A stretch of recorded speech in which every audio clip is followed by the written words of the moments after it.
தாமரை TV நேயர்களுக்கு வணக்கம். இன்றைய தடம் புதிது நிகழ்ச்சியில் நம்முடன் இணைந்திருக்கும் சிறப்பு விருந்தினர் பாஜக பிரமுகர் திரு ஓமாம்புலியூர் ஜெயராமன் அவர்கள். வணக்கம். நல்லா இருக்கீங்களா? நல்லா இருக்கேன். நீங்க எப்படி இருக்கீங்க?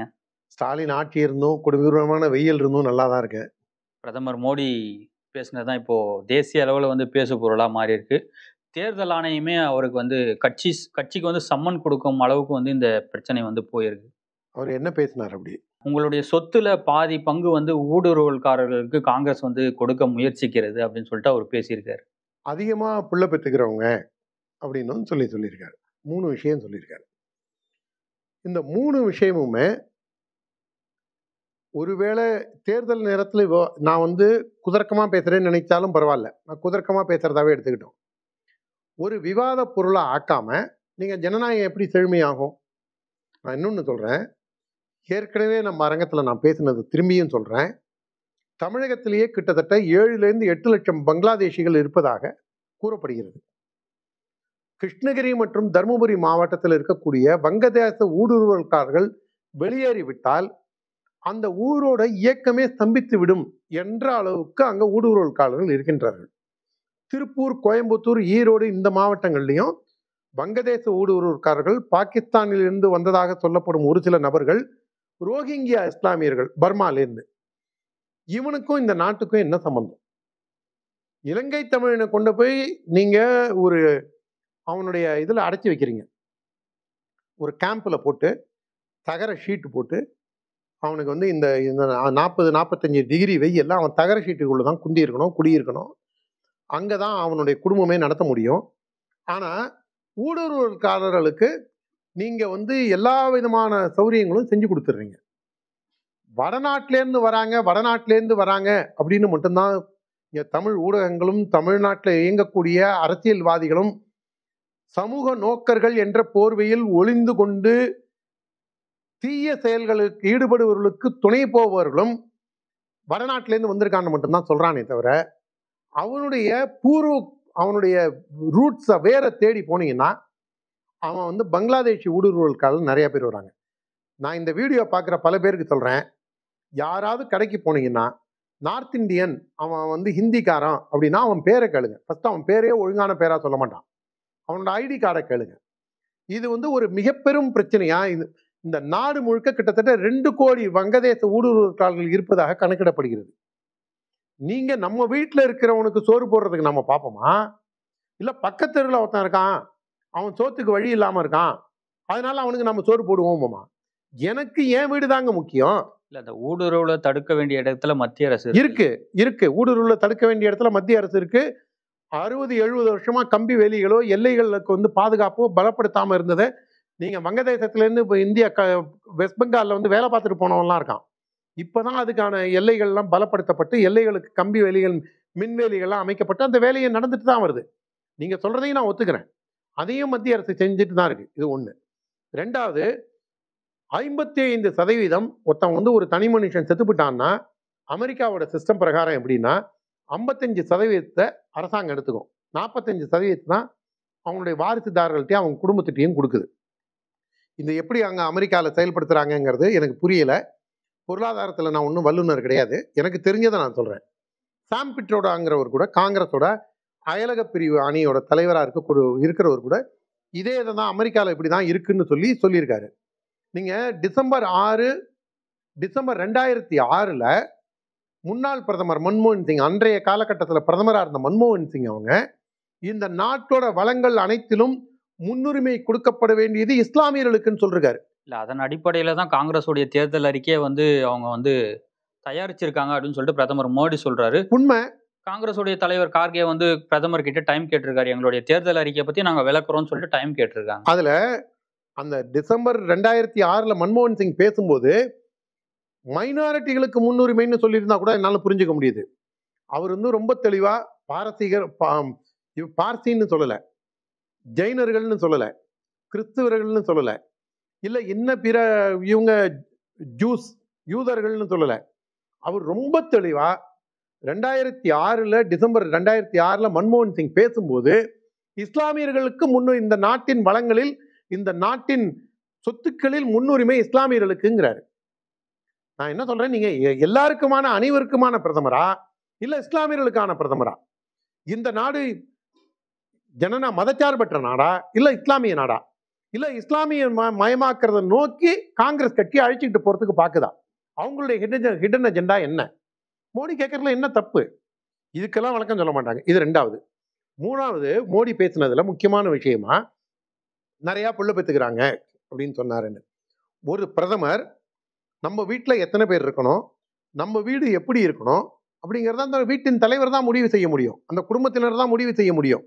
பாகிஸ்தானோ, வங்கதேசமோ, அரபு நாடுகளோ, அமெரிக்காவோ, லண்டன், யூகேயோ இல்ல நிறைய புள்ள பெத்துக்கிறாங்கன்றத யாரை மையப்படுத்தி பிரதமர் அது யாரா இருந்தா என்னங்க? நான் என்ன கேட்கிறேன், காங்கிரஸ் ஆட்சி வந்து நாம் இருவர் நமக்கு இருவர்னு சொல்லி ஆனா ஒரு இங்க இருக்கிற எதிர்க்கட்சிகள்லாம் வந்து இஸ்லாமியர்களை மையப்படுத்தி தான் பிரதமர் வந்து இதை அப்ப பேசி இஸ்லாமியர்கள் தான் புள்ள பெத்துக்கிறாங்கன்னு நீங்களும் சொல்றீங்களா? நீங்க உங்க கருத்து என்ன? ஏன்னா மோடி இப்படி சொல்லிட்டாரு, மோடி இப்படி சொல்லிட்டாருன்னு சொல்றவங்க அவங்க தான் இஸ்லாமியர்களை கொச்சப்படுத்துறாங்க. சரி, மோடி வந்து யார் பேரையும் குறிப்பிடாம சொன்னாரு. இதுக்கு இன்னும் 2 உதாரணம் சொல்றேன் உங்களுக்கு.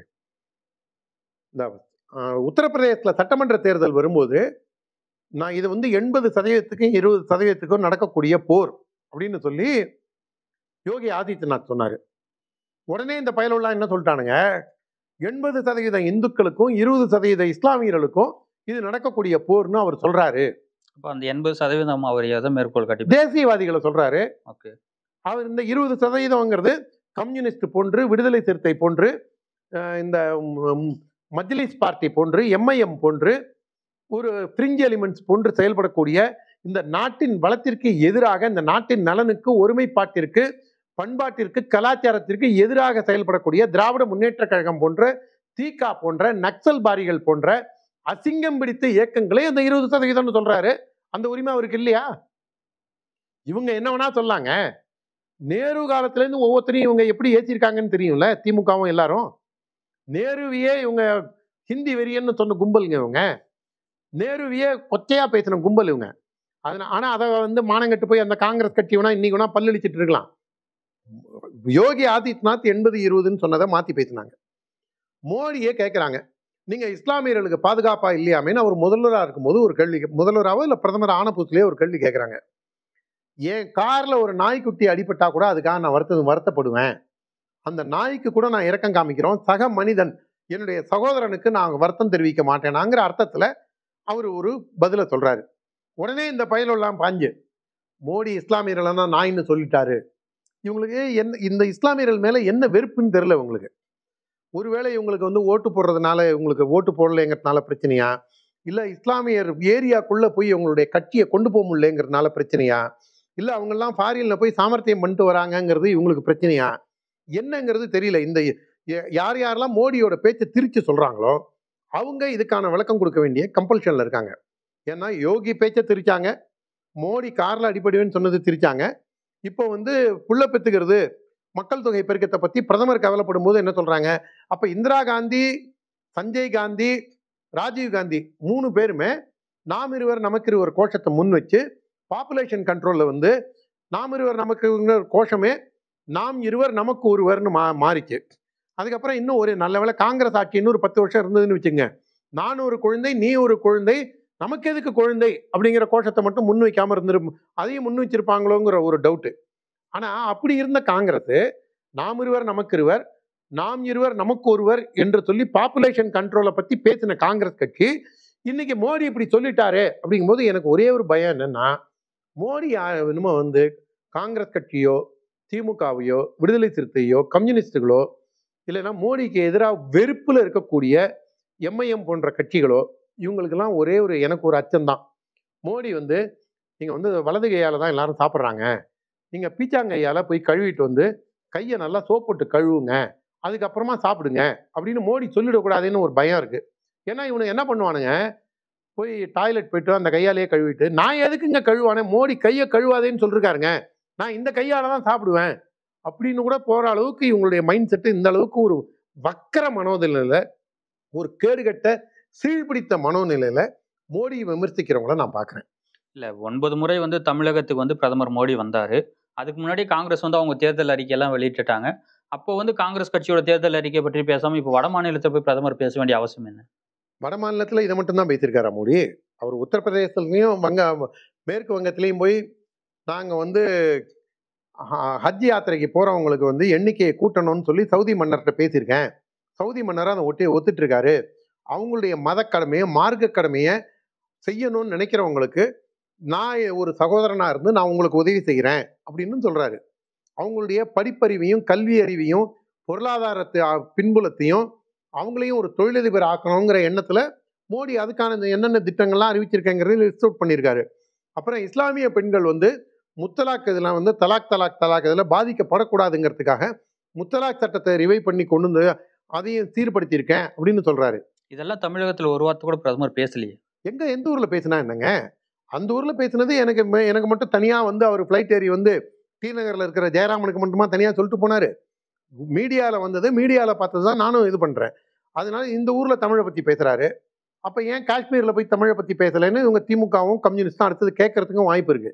இவங்க எந்த நல்லதும் செய்ய மாட்டாங்க. இவங்களுடைய ஒரே சிந்தனை என்ன? உங்களுக்கு நல்லா தெரியும், நம்ம தமிழகத்துல தான் வந்து பாஜக வந்து இஸ்லாமியர்களுக்கு எதிரான கட்சி அப்படின்னு சொல்லிட்டு தீவிரமா பிரச்சாரம் பண்ற கட்சி திமுக.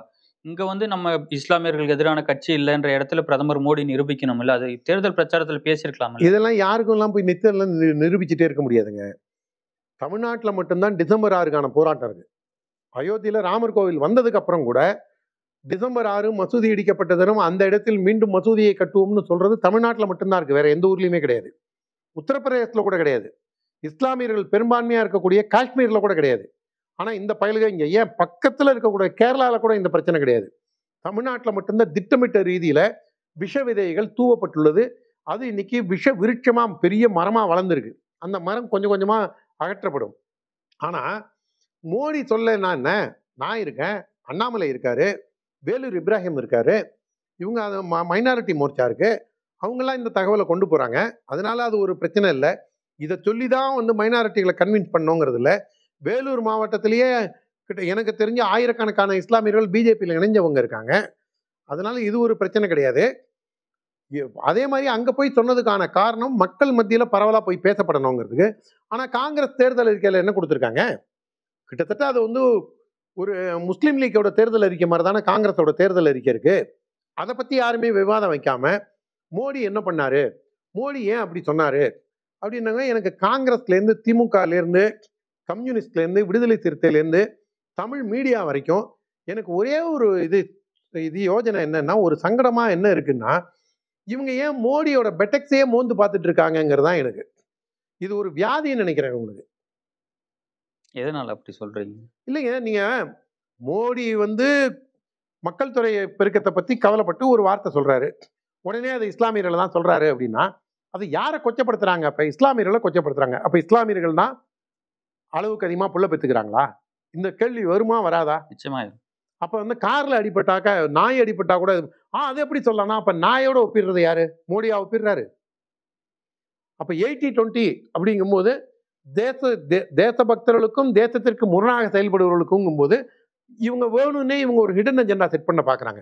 இதுல முக்கியமான விஷயம் என்னன்னா, தமிழ்நாடா இருக்கட்டும், அகில இந்திய அளவிலையா இருக்கட்டும், இதுக்கு முன்னாடி வரைக்கும் நரேட்டிவை ஒரு பேசு பொருளாக்குறது எதிர்கட்சிகள் தான் ஆக்கிட்டு இருந்தது. சரி, உங்களுக்கு தெரியும், டேட்டா உங்களுக்கு நிறைய தெரிஞ்சிருக்கும்.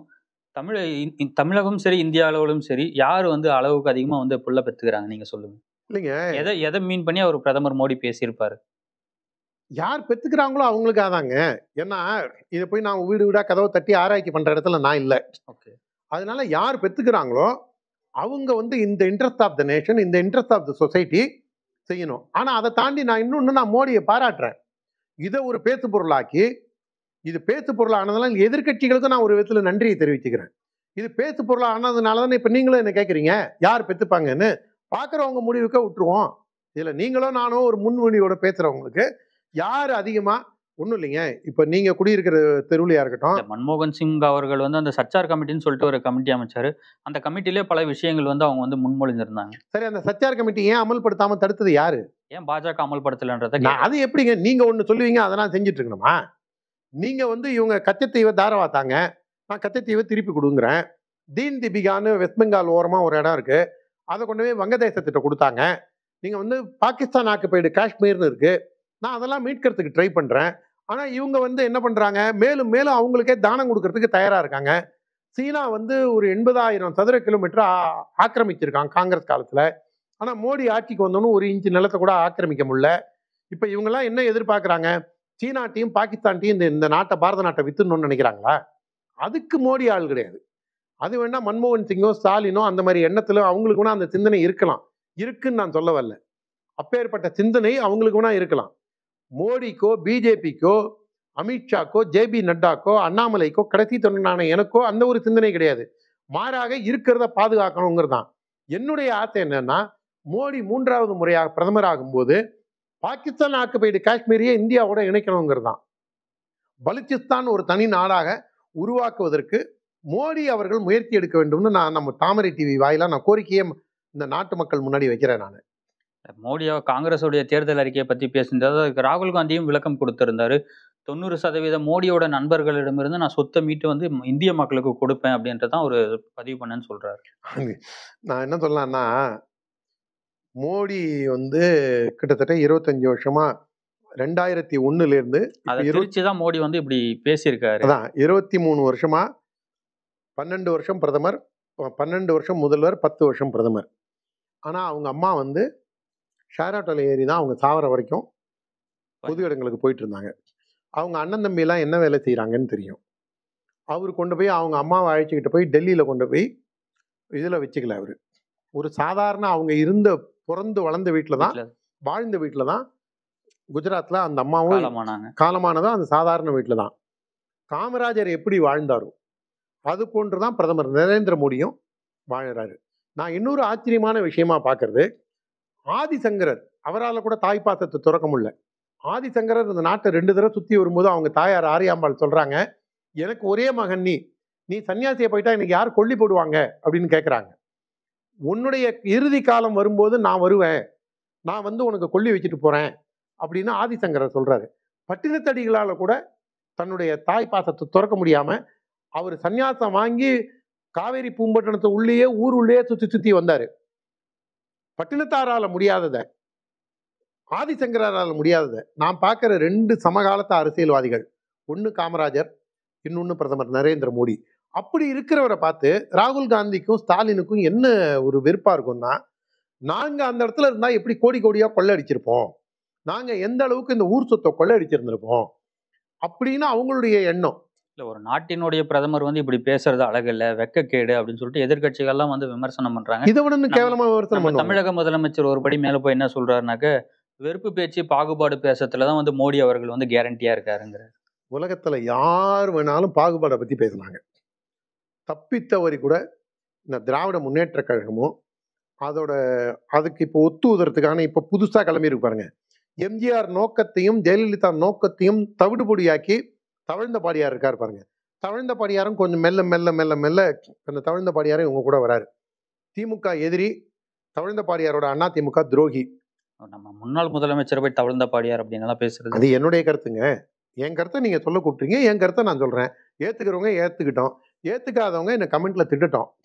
அதுல வந்து ஸ்டாலின் வந்து என்ன சொல்றாரு, பாகுபாடை, எது பாகுபாடு, உச்ச நீதிமன்றத்தை உச்சி குடிமை மன்றம்னு சொல்றதா, பகவத்கீதையை தடை செய்யணும்னு சொன்னதையா, கிருஷ்ணரை வந்து பெண் பித்தன்னு சொன்னதையா, இல்ல ஆதிசங்கர்ங்கிற எம்பி, கள்ளக்குறிச்சி எம்பியா இருந்த ஆதிசங்கர் நெத்தியில இருந்த ரத்தத்தை பார்த்து, என்ன குங்குமத்தை பார்த்து இது என்ன உன் நெத்தியில ரத்தம்னு கேட்டதையா? இதை விட பாகுபாடு வேற ஏதாவது இருக்க முடியுமா? விழுப்புரத்துல நடந்த ஒரு மாநாட்டுல திருவள்ளூர் பூணூல் அணியப்பட்ட ஒரு திருவள்ளூர் சிலையோட ஒரு பையன் வரான். நெத்தி நிறைய திருநீர் பூசி பூணூலோட வரான். திருவள்ளூருடைய மாதிரி வேஷம் போட்டு இந்த பூணூலும் வேண்டாம் இந்த திருநீரும் வேண்டாம்னு சொல்லி நக்கல் அடிச்சதியா? இல்ல மாற்று மதத்தோட திருமணத்துல போய் நின்றுகிட்டு எங்க கல்யாணத்திலையும் வந்து மந்திரம்லாம் சொல்லுவாங்க, அந்த ஐயர் மந்திரம் சொல்லும் போது உடம்பெல்லாம் நடுங்கும் அப்படின்னு சொல்லி தவறான கேவலமான அயோக்கியத்தனமான ஒரு அர்த்தம் கற்பிச்சாரு பாருங்க.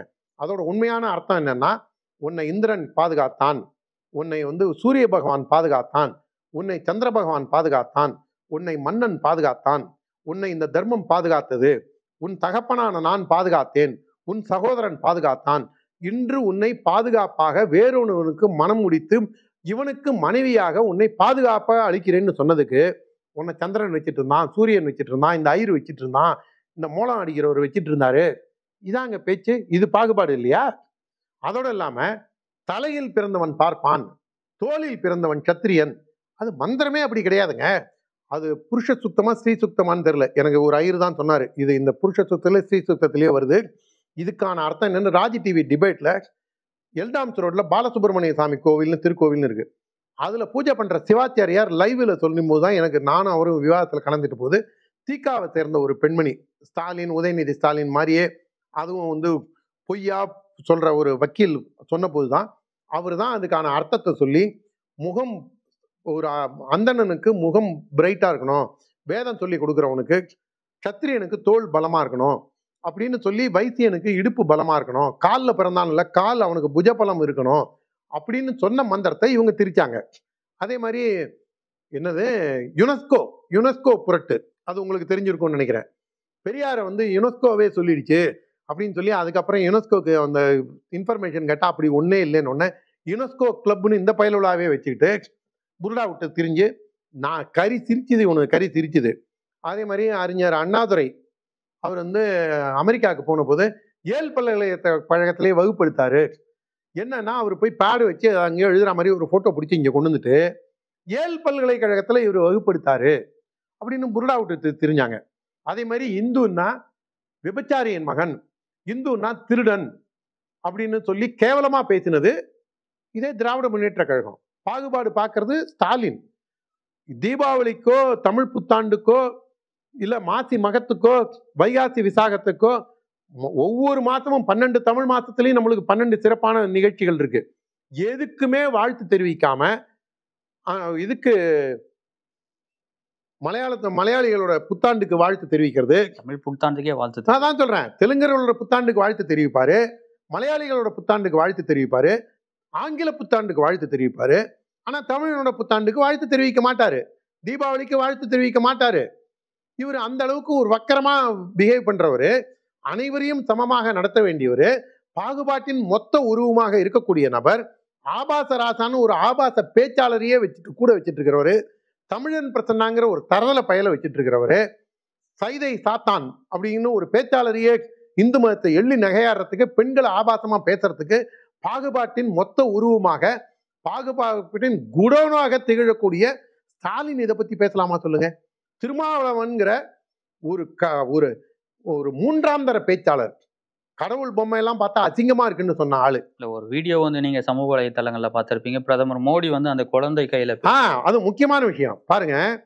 ஒரு குழந்தைய வச்சு மோடி கொஞ்சிட்டு இருப்பாரு, அந்த குழந்தைக்கு அவர் ஏதோ விளையாட்டா அதுகிட்ட பேச போனதை இந்த பயலோலாம் டப்பிங் பண்ணி பப்பு போலோன்னு ராகுல் காந்திக்கு, பப்புன்னு ராகுல் காந்திக்கு பேர் வச்சது பிஜேபி காரன் கிடையாது, அச்சுதானந்தன் கேரளா முதல்வராக இருந்தவர் தான் முதல்ல பப்புன்னு அவனுக்கு பேர் வச்சது, அவருக்கு பேர் வச்சது பப்பு போலோன்னு சொன்னாருன்னு சொல்லி இந்த ஆளூர் ஆசனவாயன்னு ஒரு பையன் இருக்கான், மெயின் ஸ்ட்ரீம் மீடியாவில் வந்து அந்த ஆள் இதை பற்றி இப்படிலாம் பேசினான்.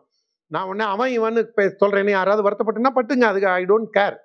என்ன காரணம்னா பிரதமரை பற்றி எவ்வளவு இழிவா இல்லாத ஒரு விஷயத்த நான் கூட அதுக்கப்புறம் இது பண்ணோன்னா என்னுடைய நண்பர் பாலகௌதமனோட ஆஃபீஸில் உட்காந்து இந்த வீடியோ ஒரிஜினல் வீடியோவை எடுத்து பார்த்து அதில் வந்து அந்த குழந்தைகிட்ட விளையாட்டு காமிக்கிறத இந்த பயல டப்பிங் பண்ணி பப்பு போலோன்னு சொன்னார்னு அது தமிழ் மீடியாலெல்லாம் கொண்டு வந்து தமிழ்நாடு முழுக்க பரப்பி பிரதமரோட தரத்தை பாருங்கன்னு சொன்ன கேடுகட்ட கழுசடை இந்த பத்திரிகையாளர்களும் ஊடகவியலாளர்களையும் வச்சு வைத்த கழுவுற இந்த கூலி கூட்டம், ஓலா யூபர் வாயர்கள் இப்படிதாங்க பேசுவாங்க. அவங்கள்ட்ட என்னங்க தரம் இருக்கும்? அதனால இவனுக்கு சொல்றதெல்லாம் மோடியை பத்தி இவனுக்கு ஏதாவது சொன்னானுங்கன்னா தயவு செஞ்சு யாரா இருந்தாலும் எங்களை மாதிரி ஆட்களை காண்டாக்ட் பண்ணுங்க. ஏன்னா இவனுங்களை சொன்னாக்க மோடி சொன்னாருன்னு இவனுக்கு பீச்சாங்கையால சாப்பிட்ற பயலுங்க இவனுங்க.